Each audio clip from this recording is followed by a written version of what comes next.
start showing eyes, I'm gonna increase the light in addition to that. When do you start warming them up? Sorry? When do you start warming them up?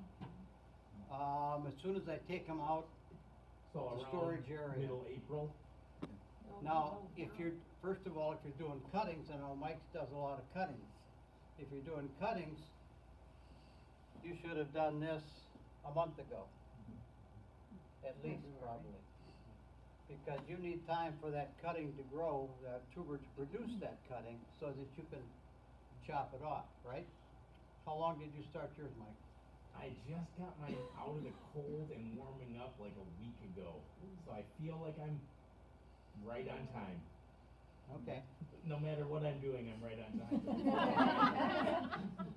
Positive thinking. But I wanna be able to take those cuttings about a month from now, or around the 15th of April, I wanna have those cuttings rooted. So if they can grow just, I take very small cuttings that are just about 2 inches tall. So if they can just shoot out a little shoot in the next few weeks, I should be really right on schedule. Now, when Mike, first started coming out to the trial garden and started coming to meetings and stuff, he asked me, he said, how do you get your stuff in the ground? And I said, well, water your ground real heavy so it's real muddy, and then just throw your tubers out there and just step on them and you push them right into the ground. And Simple. first year he believed me, so. But I'm still I'm not just clear, kidding. like, when do you start warming them up for getting them like April 15th into the growing? Do you have yours out right now warming up? I do not. When, Now, for mine, I'm probably gonna start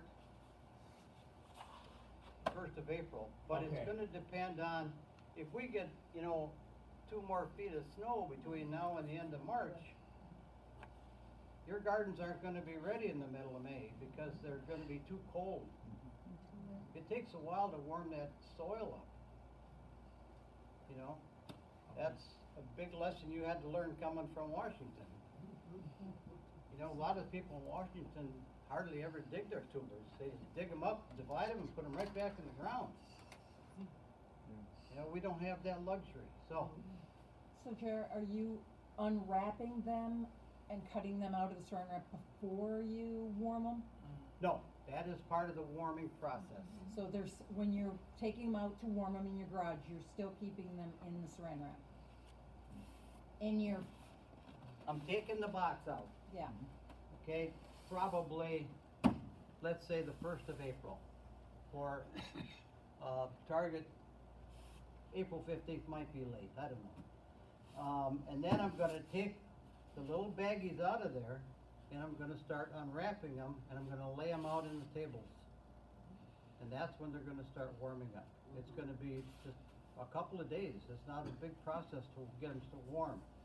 But you have to make sure that wherever your tables are that you're gonna lay them out on is in a warm area, okay? And I'll put a space heater or a warming of some kind out in the garage and bring my temperature up to whatever I can, so that they start warming up.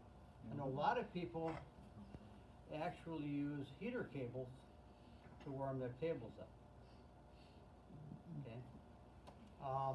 And if you follow a lot of the Facebook things, like I know you get a lot of things from the UK right now, on how they're getting things going. You get also a lot of people from just around the US who will post things on Facebook, American Dahlia Society website, or Facebook site. And one of the things they talk about is whether they put their cables, one of the articles I was reading, do you put your cables underneath your table or inside your table under your bedding?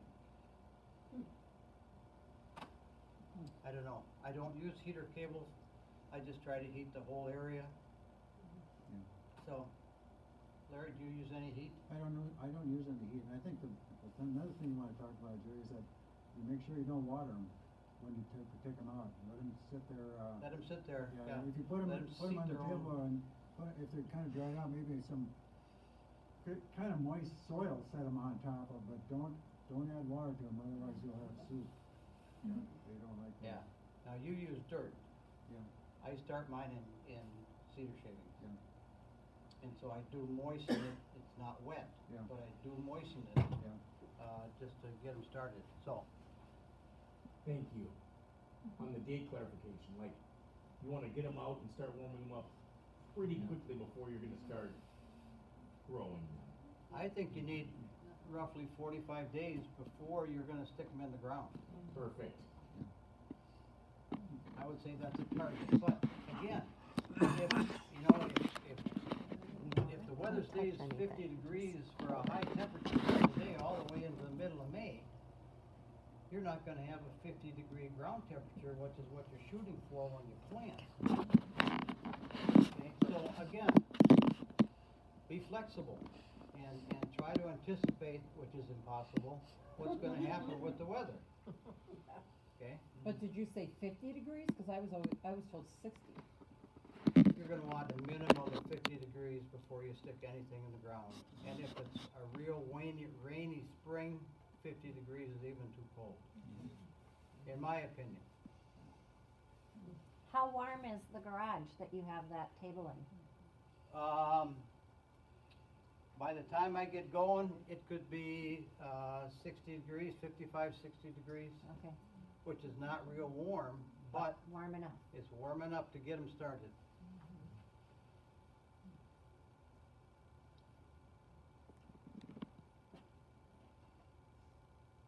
Okay, if you don't use the saran wrap method, if you use some other kind of method, then you're gonna want, about the same time frame, you're gonna wanna start getting your whole clumps. If you stored the entire clump instead of dividing them up in the fall, and I used to do all my dividing in the spring, and now I found it's just much more efficient to do it in the fall, but if you use another method, make sure you're getting your stuff out about the same time as you would take it out of the storage area. Let me get this out of the way.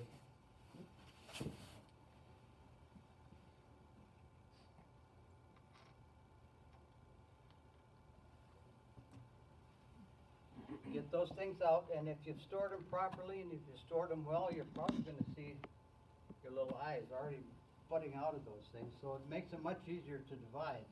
You're not dividing a bunch of tubers that aren't gonna grow, but by the same token, I had a question last year, it said, how do you know what you put away? I said, well, if you didn't mark all your tubers with what they are, you know, when you dig them out and you got a whole bunch of tubers that aren't marked, it's like, well, then you gotta plant them and hope you got the right ones in the ground. Tuber roulette. We call those yiggy yams. Your guess is as good as mine.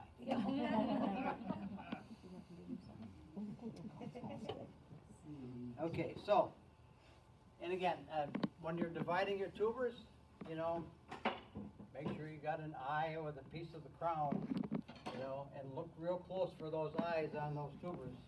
And this is more of a fall thing, I think, for most of us, but is there anybody that divides their stuff in the spring? Yes, You do? we Yeah, No. yeah. You do, and you do? Do you want me to- Okay. Yeah, the timing is probably no different. I would say that, you know, when I used to divide my stuff in the spring, it was just a matter of getting it out and allowing the extra time for dividing things versus just unwrapping.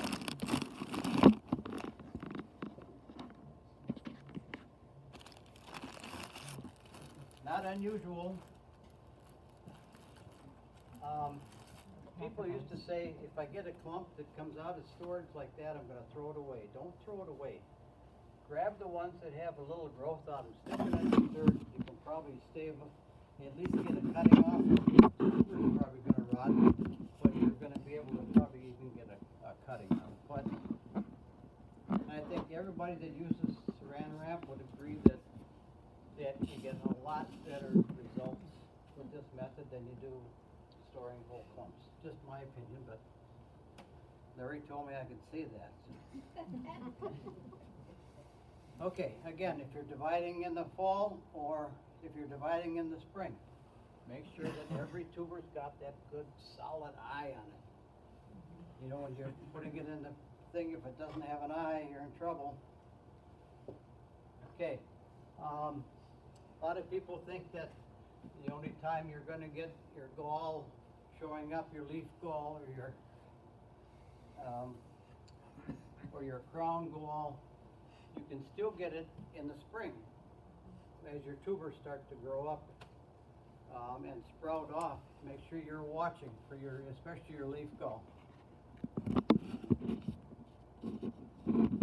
If you get the little white specks on your tubers, not a big deal. Some people think it's a big deal. For the most part, it doesn't usually affect your growing. All right, then, when you got the tubers out, got them all ready to go, get them laid out in your tables. And for me, I use a 2 foot by 4 foot table. It's usually a 1 by 8. So it's 8 inches, 7.5 inches tall. And I use wood shavings to get my things started. A lot of people use dirt, put them immediately in the dirt. I know Kyle does that too. I use wood shavings, and what I'll do is I'll lay them all out, and then I'll cover them, and then I'll look for them to start growing. Like I say, if you put them in dirt, make sure it's loose and don't water them. Don't water them until you see the sprout. Yeah, the dirt itself has moisture in it, and the tuber will seek that moisture. Wood shavings have no moisture, so you gotta add a little bit, but don't keep them soppy. Do you just spray them with a mist or something? I just lightly water the thing after I've covered them. Okay, not when I first lay them out. Tuber has Yeah, all watering can, just a watering can, just go right over the top, real light, boom, boom. Tuber has all of its nutrients that it needs inside that, inside the tuber there. It doesn't need water until it has roots and growth it's trying to support. Rooting hormone, anything like that, Jerry? I don't use rooting hormone unless I'm doing a cutting. Okay, a lot of people say a little bit of rooting hormone helps if you've got a tuber that's cut off. Okay, my success rate with tubers that are cut in half or chopped off is 30% probably, or 40%. I've had very poor luck having them develop sufficient feeder roots that they'll actually, help that tuber get going. In most cases, if you've got a long tuber that you cut in half because you really don't want a long tuber, a big tuber, or if it's been damaged because you stuck your pitchfork in it or something, which I've heard about, I would have no personal experience.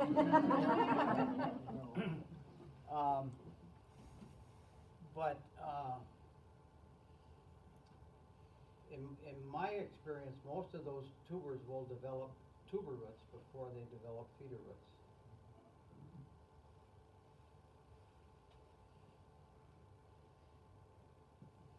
I don't think I've ever tried the rooting hormone with a tuber, only with cuttings. I found too that when you have a little bit of rot on the tuber and you cut it open, and if it's hollow, you're pretty much at a 10% ratio of that growing right there. You might as well put it in a little pot and see if you can get a salvage or cutting off of it. You can right away. Don't put it in the ground and keep it going because you won't make it go.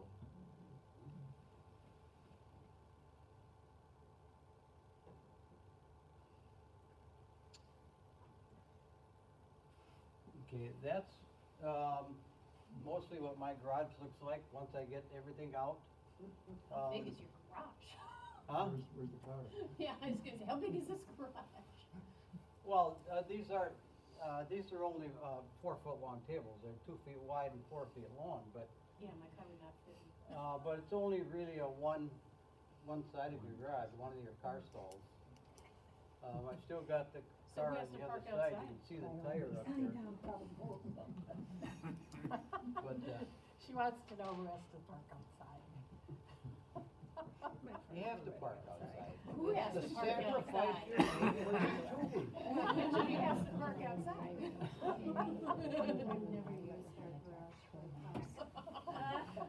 That's why I have a And, garage. and if you're married, this is your wife's car, and yours is the one that you keep brushing off the Yep. snow and scraping the frost off the window. You learn. What's the temperature in the garage again at this time? Hopefully I can get it to 60 degrees. Okay. What's the temperature in the dead of January when you have in your styrofoam boxes? The garage is above. 40? Above freezing. Roughly 40 degrees. Which is a good temp. My house is a split entry, so this wall on this side is the steps going up that half of flight into the kitchen. And this has been walled off, and these two knobs over here are a storage area that I've enclosed under the steps. Okay, and I've insulated it with the pink dep and, I'm sorry, with fiberglass insulation.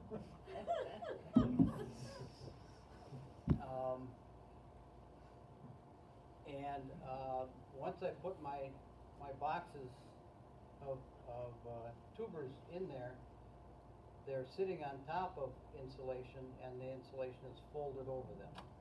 And for a couple of years, I had an indoor-outdoor thermometer on the outside so I could see what the temperature was inside the storage area.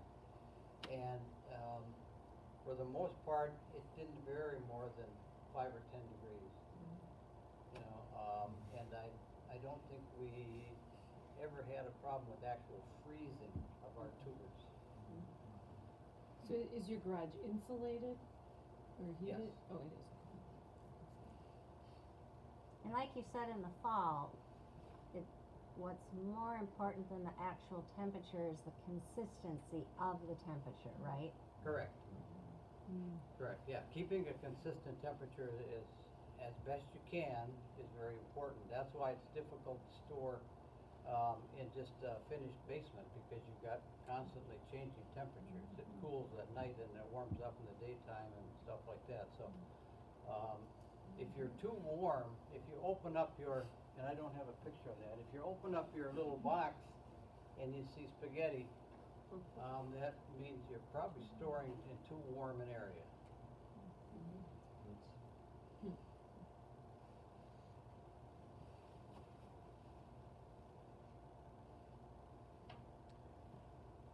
Okay, this is what I'm looking for coming out of my wood shavings. Okay, and when I get this, then I go to the dirt.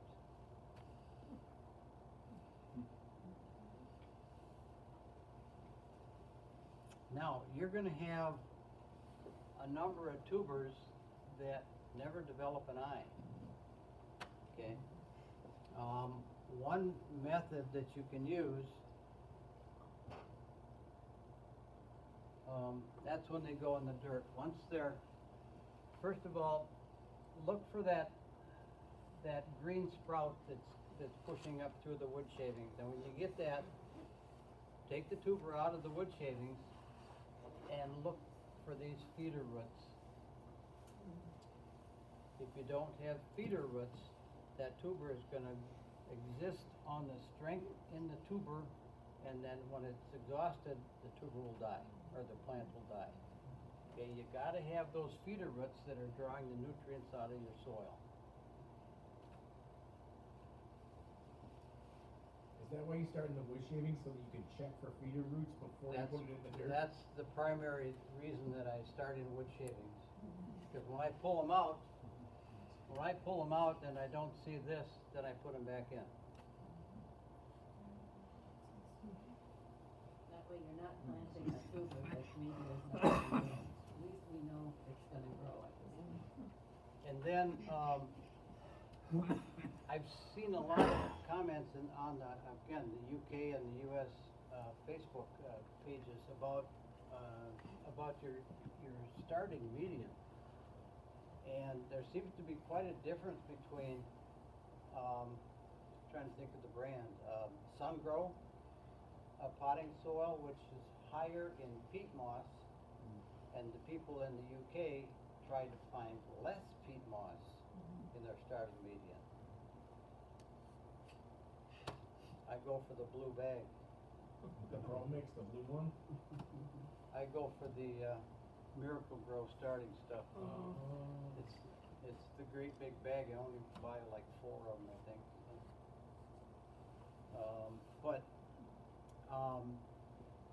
I noticed that Sam's Club has got something called what do they call it? Window box soil or something like that. They have that now? They have that now. And I was gonna try some of that instead of just the regular Miracle Grow potting soil. I know there's a number of different types. If you go to Ace Hardware, they've got like 4 or 5 different types of potting soil, but, and some of them have nutrients in and some don't. You have to pick and choose, what you think. For years I've used Miracle Grow. I've had, decent results with it, so you stick with it.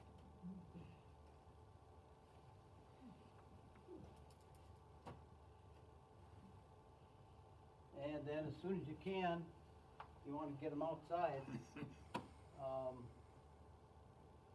The sooner you can get them out in the natural light, because they get way too spindly if you keep. My garage only has the little window things in the door, so. Oh, you didn't put lights on yours?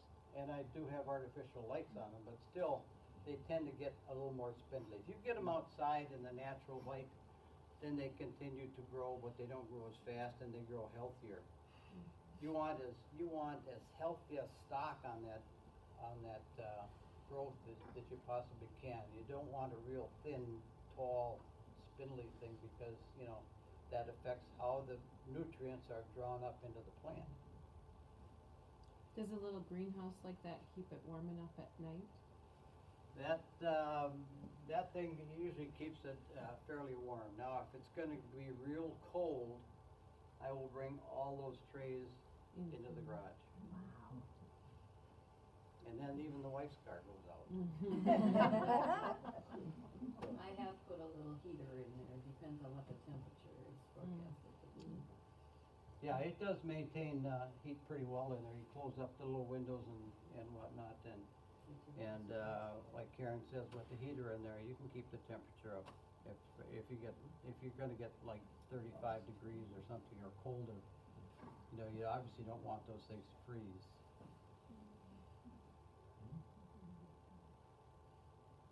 And oops. I like those long tray things.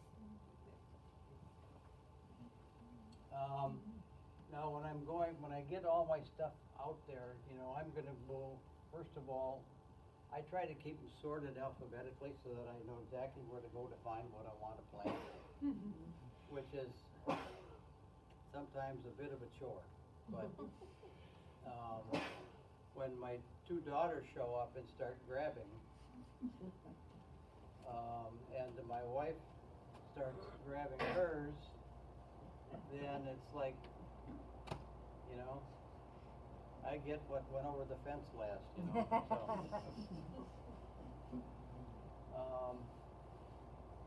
But that's all right, because I have better things to do in the summertime than grow dahlias. That's why. Up.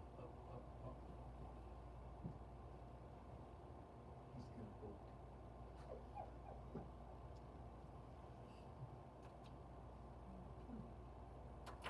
Okay, now if you're taking cuttings, now, Mike, how close do you cut your cuttings? Last year, I did not use one razor blade. I pulled all of mine off by hand. Just broke them off. I wiggled them very gently, trying to get a piece of the tuber to come with it, and I had over 90% success on that. Okay. But you only had 1 per tuber? No. Okay. How long When did you it take take? one off, then more will sprout. Yeah, how long sometimes. did it take for the side sprouts to come? I didn't take good notes on that. Oh, no, shame on you. It was How my are you gonna first year write a doing it. paper? It was my first year. I'll let you know after this year how it goes. You know, you do have to write a thesis for your judging class. I'll dictate that to my phone. Okay, if you're gonna take cuttings, and I don't take cuttings, but if you're taking cuttings, you know, like I said, you're gonna wanna get these out of your, storage area and into your warming tables a lot earlier than if you're gonna put this thing in the ground, so. You're gonna wanna shave that off. Larry, you do cuttings a lot more than I do. You wanna sort of Well, talk about these? I'll tell you what I've run into, just the experience I have, I don't really go into taking cuttings as a total, but you got a tuber that's got a couple of eyes on it and throws two plants at the same time, you know, even he's starting them in his bed, there's two stems might come out, and let those two grow. You don't want them to grow outside when you put them in the garden, but slice one of those off and place it alongside of the plant that you got in your soil or your stake or other than that out in the garden. And it's a good example of how fast they can overtake the one you planted with the tuber in. And they'll actually produce better flowers. I mean, it's a perfect test for you to see how good these cuttings can be. And I think Mike can attest to that, what he did last year. It really has a value to it, but there's a timing issue to it. Like Jerry was saying, you should be starting about a month ago to do that to get those up there right. But maybe this year with this planting thing going the way it is here, we might have a different thing. But one of the things this year is that the soil is going to be super wet and it's going to be cold. So you're going to have a plant that's going to be well established, not overgrown, not spindly, to get your advantage for any kind of a show, because we don't have that much time to play around. You might have a couple extra weeks in a normal year, but this year it might be really short. So, but I mean, try to take some cuttings. Everybody just take a cutting, even if it's if you got an extra tuber, take your cutting off of it and plant that instead of the tuber. So when you do cuttings, do you use a root hormone? No, Rooting hormone? I don't. No? No. Do you, Mike? I do. I can actually talk about cuttings a little bit here. So one thing that I'm doing this year is I'm going through all my tubers, and any ones that look like they might not have an eye or they're shriveled, I'm gonna put those in my cutting bed and see if I can get one shoot to come off. Because it doesn't matter if it grows into a healthy plant, you just need one shoot to take that one cutting off that plant. Last year I had overwatered some of my tubers when I started them. I was only misting them on the top, but some of them started rotting. And one of mine was K.A.'s Bo Peep, and I really didn't want to lose that tuber. So very late in the season, I just wiggled, it started to die, this tuber started to rot, I had one shoot, I just wiggled that off of there, and I do use rooting hormone. I use a liquid rooting hormone, and I use things called Root Riot. They're like a plug, it's made from peat moss, and you have like a 50-cell tray that you would start seeds in, and the plugs fit right into those cells. And then I have like a humidity dome over the top of it. I keep about a 1/4 inch of water in the bottom. They're in this kind of a tray, and then a tray fits in that. So the bottom tray doesn't have any holes in it, so it can hold water. You put the humidity dome over it. You wiggle the cutting off. You can cut it with a razor, very close, trying to get a little piece of the tuber.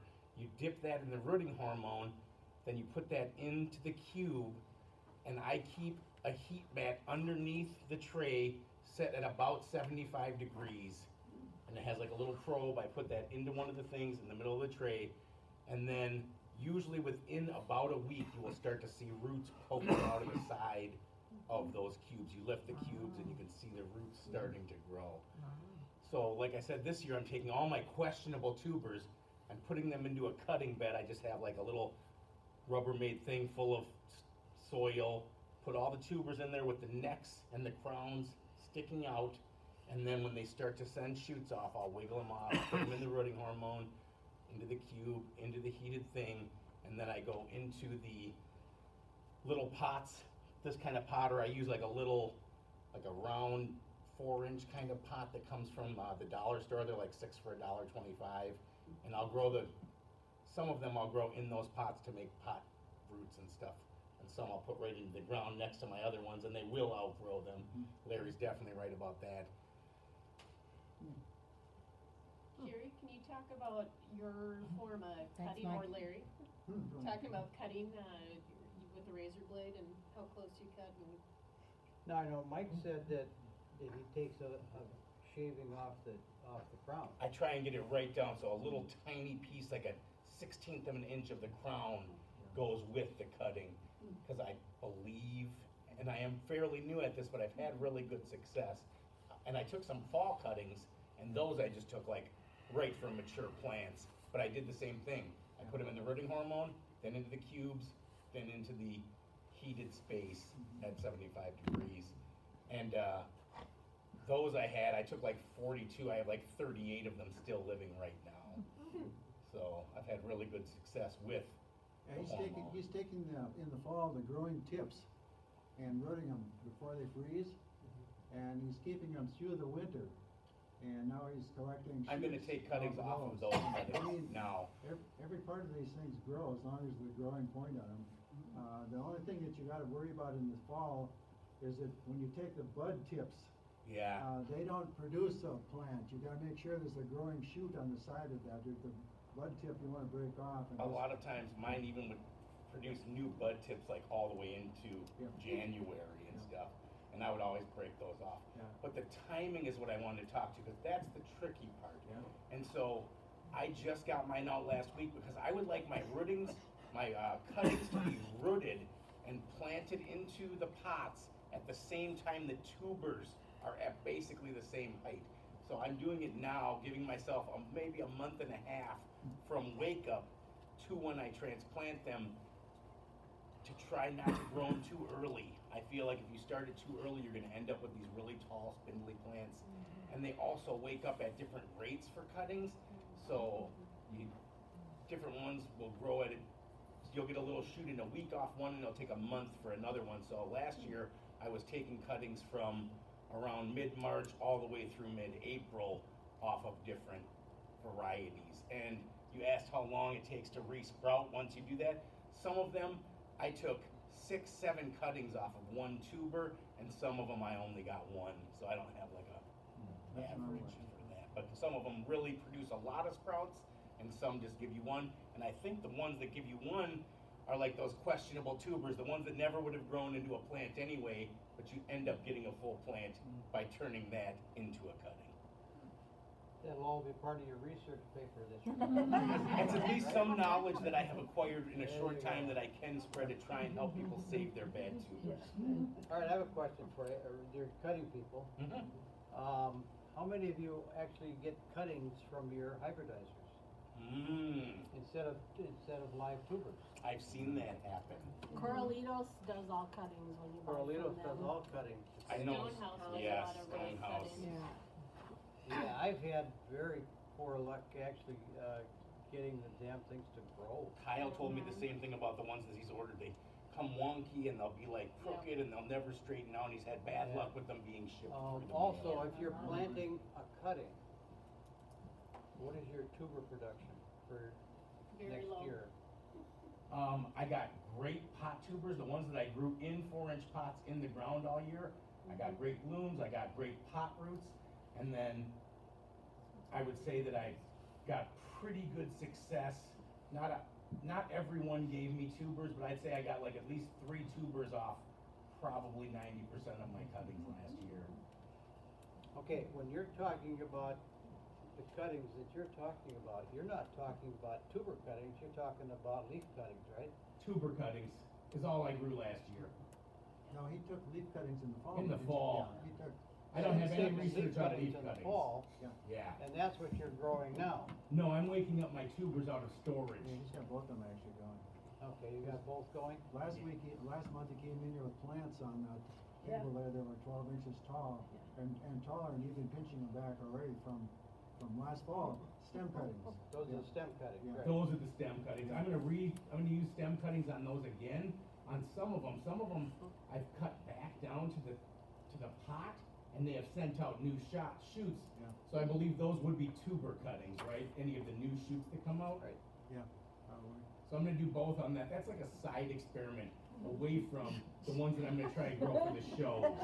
Part of your research paper. Scientist. Definitely doing There it you with go. a lot go. of research on this Jerry. cutting thing, cause I think it could be very valuable, especially in like virus control. If you have non-virus ones and you can just take cuttings and keep that going, I think that could be possibly beneficial to me in the future. So, keep your eyes peeled in your, Adalia bulletins for Mike's research. Oh, no, you have to follow me on Instagram. for that. You have to follow me on Instagram. I think for he that. needs a Be Like Mike award. You I, got one that I'm posting all this that stuff on my I was Instagram saying, oh, of the, I all was the there. cuttings from the fall. Jerry, And I've been Yes. tracking that right on talk there. about when you take a cutting and how you peel off the lower leaves for the new people.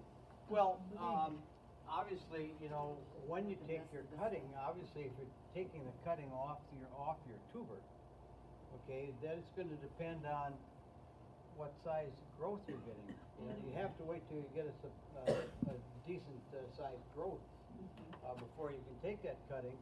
And then when you do take that cutting, take it as, I don't know if I take it, into the crown itself, but you wanna take it probably as low as you possibly can. But by the same token, look at this little spot around where you're taking the cutting. There might already be buds forming there. So if you want it, don't take it low enough so that you're gonna shave off all those new buds. Okay, but then, when you, after you've taken your cutting, then strip all the lower leaves off of that thing. See, this has got leaves on it here. And you're gonna wanna strip those off, and this is what you're gonna, dip in your hormone, if you're gonna use a hormone, and, stick into your growing medium. So how many leaf pairs should you have when you take a cutting? Well, I you leave gotta- just the very tip, very, very top. I'll say, and if you happen to have one that's got 2 nodes or 3 nodes, keep all those nodes stripped, and get them into the soil, because they will all produce roots. So you want what, at least two leaf pairs before you At cut? least 2 leaf pairs, I would think, yep. And just leave one leaf pair? What do you think, Larry? Well, when you're doing You this, only wanna when you're save doing the when you're top, doing the right? stem cuttings in the fall, make sure you have 2 sets of leaf nodes. You cut the bottom leaves off, you can leave the leaf nodes there, you cut the leaves off, you leave about 1/4 inch of the stubs there. And then you go and cut the leaves that are above that in half, stick that 1 set of leaf nodes under the soil, and that's where you're gonna get new tubers from that. And you'll see it within a couple of weeks, you'll see little plants coming up on each side from the leaf nodes that you buried. You don't wanna have anything above the ground turning into new plants. You want the new plants to come out of the ground. So you pinch out everything above the ground that's gonna be a leaf node, but the 1 leaf node that you leave under the ground, that's where the things come about. On your And leaf I cuttings, think in are a you way- severing the stalk? No, just cut the stalk off, but make sure you got at least 2 sets of leaf nodes on the stalk, and then you trim the bottom set so that you leave a 1/4 inch of the leaf stem there, and then make sure that goes under the soil, you're planting that in the soil. And the other one can stick out anywhere, as long as it's treated so that it doesn't sap the other thing from moisture. And by doing that, what I mean is you cut the leaves in half, you take out the little buds that might be growing above that, and just so the plant can stay alive, and pretty soon those little things will come out of the ground. And it only takes a couple of weeks and they're coming out of the ground. It's really, if you got a spendy tuber, or if you've got a plant that you wanna propagate, it works out really well. The only problem I had last year is I took, soil that I picked up from the, remember we had a talk about, the lady talked about the wiggle worms, that she's talking about the compost from the Indian reservation? Jumping worms. Yeah, jumping worms, but she talked about the compost from the university. She said the university comes out and checks out. Well, they did. So I went down and I bought the compost, but the compost was full of Jumping mold. worms. Oh, mold. Yeah, and I lost them all. They just turned to soup right away. They got about 6 inches tall. I had a beautiful crop. I had pictures of them, and then 2 weeks later they're just all dead. So you got to make sure that the soil is. If you buy any kind of soil like that, make sure it's clean. Even what Mike is doing, make sure your soil is clean. Whatever it is, even if you got to heat it yourself, put it in the oven, get it up to 300 degrees or something, and kill everything that's in there. And then do these cuttings, and you won't have a problem. Bet you that smells nice. I also did have a problem with my leaf cuttings with powdery mildew. That's what it is, yeah. Yep, powdery mildew, I use like an organic copper spray to try and knock that down. I'm still battling that. It's been my biggest hurdle Yeah. in that whole experiment. Super successful experiment. But I mean, as far as the length there, the height of the cuttings there, I would say you should probably have at least 3 inches or 4 inches to make it really work well. And like the one he's showing there with his hand on, there's a leaf node down in there, just pinch that leaf off a little bit. Don't cut it all the way off, but just go up above on the leaf there, leave a half inch of it or a quarter inch of it, the stem there, and bury the whole thing that way. And when I'm doing my plantings in the pots, if I have 2 stems in there, I'll just pinch one off and stick it in the soil right next to where I was planting, and that's where I'm saying I have better luck there than I will have with the tubers that I planted. So, I had an EC rooster there a few years ago, and I got a quarter honor with the doggone thing, and here was nothing but a thing I pinched off the side. So it proves itself. I mean, if you get the thing growing, but like you said, you gotta try and temper it, because if the sun comes out, it'll dry out pretty quick. You gotta put a shade on it or a cover over it for like a week, and it's set to go.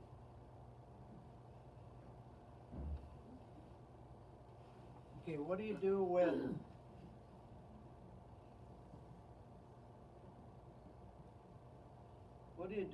a tuber that doesn't want to produce an eye, other than stomp it into the dirt?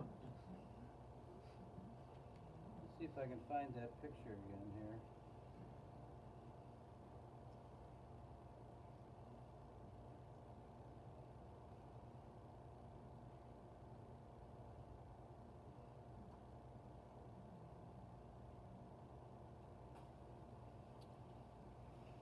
One method you can use is to take a baggie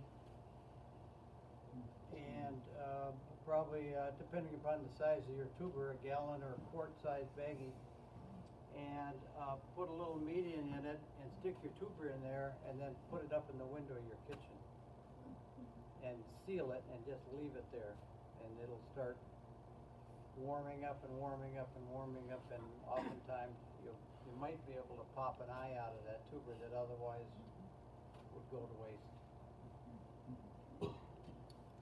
Jerry, do you find that some varieties of dahlias are slower starting than others? Absolutely. There are some varieties that won't produce a decent eye until the middle of August sometimes. You swear, it's like, good heavens, this is the year we're gonna grow. You know? I think a good example of that is Islander. Islander takes forever to start popping eyes, and it's at least for me, it's tough to get an Islander for the state fair show, even though we do have some. But Bella Bonera is the same way. Bella Bonera, it's a lot of the bigger things, yeah, the giant ones.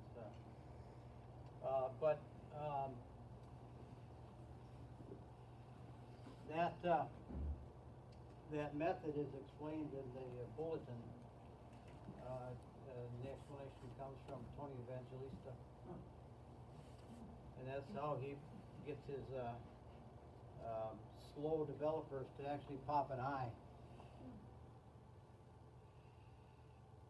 So if you have kinds that do you wake those up early, or just all of them at the same time, no matter what? Yeah, I wake them up all at the same time. Okay.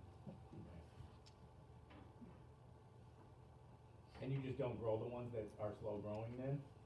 Well, it depends on what it is, first of all. Okay. And it also depends on the temperatures.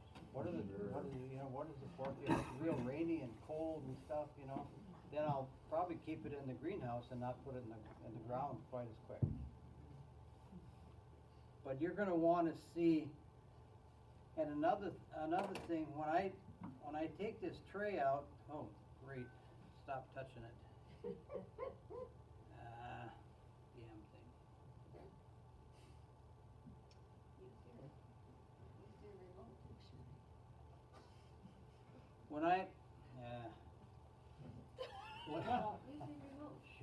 When I get ready to see if it'll work now. There, Well, whatever. Tech is not, when I studied computers in school, a computer was a building. Not what you people have today, that's for sure. The tech world has passed me by, believe me. When you take, don't touch the screen. When you take this tray out to your garden and you tip it upside down and get ready to stick that thing in the hole in the ground, make sure that you can see roots. Because if you don't see roots, that thing is not gonna grow. You will see this wonderful growth, it'll go like this, and then it'll stop about that far, and after a couple of weeks, it just sort of falls over. Okay? So you just waste your time. Now you gotta go find a transplant and dig that thing up, throw it away, and put something else in, which is now behind schedule, so.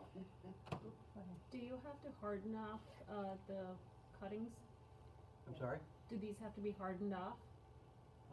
They all get hardened off before they go out. They go into the greenhouse and then they go on the outdoor tables. This is an outdoor table. Let's see if I can find the other one. They definitely need to be That's, hardened off. this is outdoors. Yeah. Okay, and you want those things hardened off. You don't wanna take them right out of the garage, for example, and stick them in the ground. Not a good idea. How long do you harden them off? A week or so? Couple days at least, minimum. But I like to get them out there for a week, 10 days, and just actually, like I said, I try to get them out of my garage into the greenhouse or on an outdoor table as quick as I possibly can. And a lot of times, it's as soon as they get put in the dirt. Where did you get those trays? Did you have them? These little trays? Yeah. I go Dells? around to other Dahlia people when they're not home. And otherwise, It's these Dell's are Dahlias, he's in Del- Minneapolis. Del- impossible Sells to, Yeah, to find anymore. Dahlia Dell. There's what would you Hennepin say, is Co-op. that 8-inch? 8 by, Yeah, they're 3 like by 8, trays of something like 10. that? We used to get them at the Hennepin Co-op a long time Yeah, ago. and We they put 'em haven't, on the bottom. had them for years. There There are some other size But trees Dahlia- out there Dell that you sells can them get, pretty cheap but they're if not you the go to his same website. as these. They're like 6 or 7. So when you get Are they? these, and you give They're gold. plants to other people that say, hey, can I have some of those plants? Yeah, $6.99. okay, here. Yeah. And then you make them sign a receipt. Say, hey, you owe me all those pot plants. for a deposit? Trees have to come. Yeah. It's my wife, when she takes cookies to my daughter's house, she puts their name on a list. She says, all right, Tupperware, Heidi, whatever. Jerry owes me. And then if you give something to Amy, don't plan on ever getting it back. Because she'll sell it. Oh, I'm sorry, I didn't know you were here. Okay, garden prep, that's a whole different world, but, obviously, nice soil, full sun, not all day. If you can get some afternoon shade, that's pretty good. That's what you're gonna shoot for, 6.5 to 7.2 pH.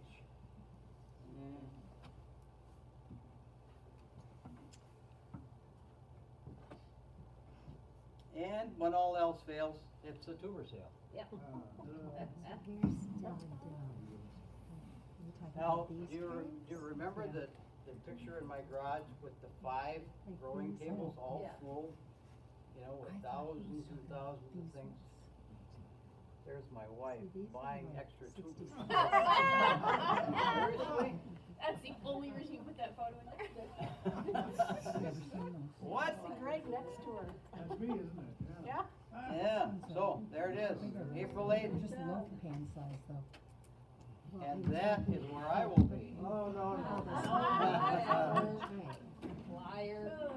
Yeah, But don't we wanna put it? You won't see me in the garden. yeah, and he sells those, the bigger trays, like this one's Can I about turn this 60. off now? Okay. Oh. Okay, questions? Show you that. Any other questions? job, Jerry. I'll be here.